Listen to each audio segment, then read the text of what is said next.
বাসন্তী পোলাও তৈরি করব, এই জন্য আগে কাজু আর কিশমিশ দিয়ে দিচ্ছি। ঘি দিয়ে দিয়েছি আমি, ঘিয়ে এটা ভেজে নেব সুন্দর করে। একটু জিরা আর তেজপাতা আমি এর মধ্যে ফোড়ন দিয়ে দিলাম।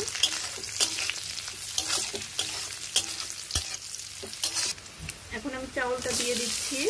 চাউল হচ্ছে হলুদ, লবণ আর আদা বাটা দিয়ে চাউলটা এখন সুন্দর করে আমি একটু ভেজে নেব। সুন্দর করে ভেজে নিয়েছি, দারুণ ঘ্রাণ বের হচ্ছে। ভাজা কমপ্লিট হয়ে গেছে, এখন আমি এতে জল দিয়ে দেব।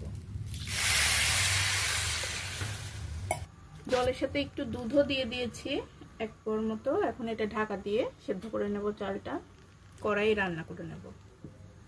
এই যে ভাতের চাল সেদ্ধই হয়ে গেছে বলতে গেলে। এখন এর মধ্যে খানিকটা চিনি দিয়ে দিলাম। বাসন্তী পোলাও একটু মিষ্টি মিষ্টি স্বাদ হয় এর জন্য। এই যে বাসন্তী পোলাও তৈরি হয়ে গেছে, মোটামুটি ঝুরঝুরেই হয়েছে, দেখতেই পাচ্ছেন ধোয়া উঠছে। এই তো রেডি।